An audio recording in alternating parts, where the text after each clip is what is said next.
Agora que a gente já sabe um pouco mais da anatomia, como é que ela ocorre, primeira coisa, a definição eu já falei. Quais são as camadas mais acometidas em relação à dissecção aórtica, ou as principais camadas seria a túnica íntima e a túnica média. Em relação à epidemiologia, como é que vai cair no enunciado da sua prova em relação ao espectro? Quem é que sofre de dissecção aórtica? Vocês vão gravar, são os homens em idade mais avançada. Então tem também aqui um macetinho em relação ao acometimento em relação ao terço proximal distal. Isso já caiu, mas também não precisa decorar dessa forma, só grava que é o homem em idade avançada. Mas eu tenho que falar, eu estou dando a aula, eu tenho que falar que entre 50 e 60 anos é mais o terço proximal e 60 e 70 anos é mais o terço distal da aorta.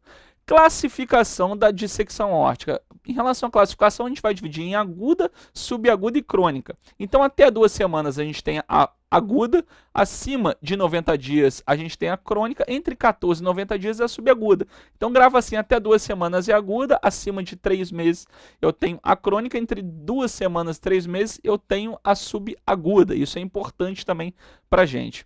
Outras coisas importantes também que eu resolvi pontuar nesse slide, né, eu sei que fica um pouco mais poluído, mas é importante que a gente saiba. A primeira coisa, a mortalidade da dissecção aórtica é altíssima. A mortalidade comparada ao infarto agudo do miocárdio é muito maior. É claro que a prevalência é menor, mas a gente sabe que cerca de 20% do óbito dos pacientes com dissecção aórtica acontece antes da admissão hospitalar.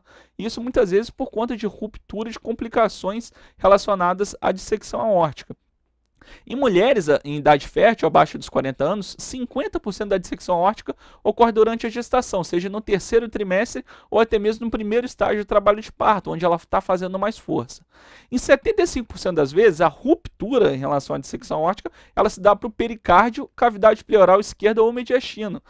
Ponto importante aí para a gente também é o seguinte: quando ela dá uma ruptura para o pericárdio, o que vai acontecer? Quanto mais sangue entra no pericárdio, mais sangue acumula, esse paciente pode evoluir com um quadro de tamponamento cardíaco, ou seja, ele vai ter uma restrição diastólica de todas as câmaras e pode ir a óbito. Então, as principais causas de morte relacionadas a dissecção aórtica, a gente tem, primeiro, a ruptura. Você imagina só, um paciente que ele disseca uma coronária. Esse paciente vai a óbito rapidamente se nada for feito. Então, é uma das complicações também que a gente vai ver mais para frente, é a própria infarto agudo do miocárdio relacionado à dissecção aórtica. Insuficiência aórtica aguda também, eu vou falar mais para frente detalhado, mas a gente sabe que desde a anatomia, eu falei para vocês que a túnica íntima, onde eu tenho o plano valvar, ele sofre, né, com essa parte de dissecção e o paciente não tem um ventrículo, uma complacência boa para ganhar todo aquele volume de modo abrupto, aquela regurgitação importante, ele vai morrer de uma insuficiência aórtica aguda ou então até mesmo uma obstrução vascular por conta da dissecção. Os principais fatores predisponentes eu deixei aqui girando na tela para vocês em negrito, sublinhado, que é a hipertensão arterial. Então não tem jeito. A dissecção aórtica, aquele protótipo, é o paciente homem com idade mais avançada e hipertenso não controlado. Até porque vocês sabem, vocês já pegaram no pronto-socorro, no postinho, ou até um tio que você tem, que é mais rebelde.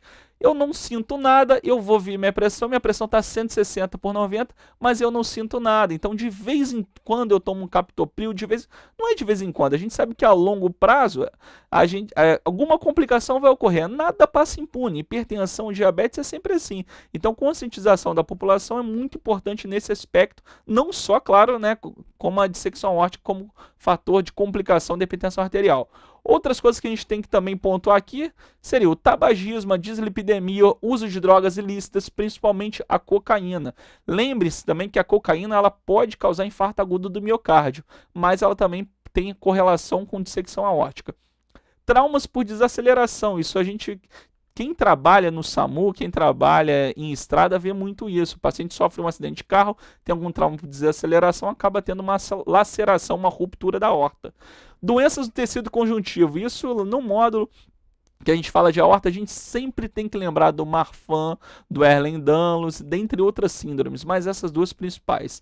Doenças inflamatórias vasculares, as vasculites, principalmente aqui a vasculite de Takayasu. Congênitas, válvula aórtica bicúspide é um fator de risco. Gravidez, a gente já citou anteriormente. E atrogenias.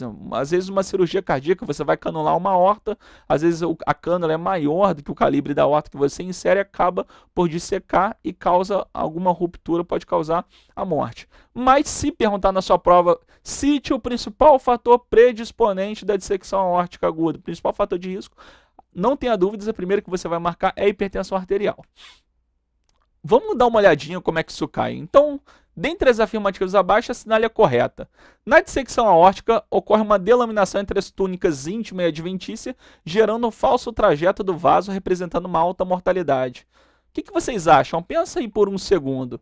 Lá na anatomia, quantas túnicas a gente tem? Lembra? A gente tem 3. Íntima, média e adventícia. A adventícia e a íntima, elas são separadas pela média. A adventícia é a de fora. Então, a letra A já está errada. B. Mulheres de meia idade com hipertensão representam o grupo de maior risco na dissecção aórtica. Eu falei para vocês que o espectro é o homem de idade mais avançada. Letra C. A dissecção aórtica é caracterizada como crônica a partir de 7 dias do evento. Como é que é a classificação que eu falei para vocês? Até 14 dias aguda, acima de 90 é crônica. E nesse tempo a gente tem a subaguda. Então, letra C está incorreta. Letra D. A dissecção aórtica representa uma urgência hipertensiva, porém nem sempre possui indicação cirúrgica. Olha, a dissecção aórtica, é claro que se você for levar o pé da letra, é claro que dependendo do tipo, por exemplo, se for uma Stanford B, que eu vou falar mais à frente, ela pode ter sim o tratamento clínico, ou seja, ela não possui uma indicação cirúrgica.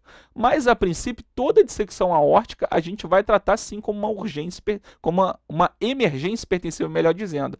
A urgência hipertensiva, quando a gente for dar aula, talvez eu que faça essa aula, a gente vai ver que a gente tem até 24 horas para atuar. Agora, num quadro de dissecção, com sinais iminentes de ruptura, dor, é claro que ela vai se caracterizar como uma emergência até que se prove o contrário. Letra E. Síndrome de Marfan-Ehlers-Danlos e Loys-Dietz representam fatores de risco para a dissecção aórtica. A gente falou já que todas essas síndromes, Marfan-Ehlers-Danlos e Loys-Dietz, elas têm correlação com a ortopatias, tá? Então, a resposta correta é letra E. Mas eu quero que vocês gravem basicamente a síndrome de Marfan e Ehlers-Danlos.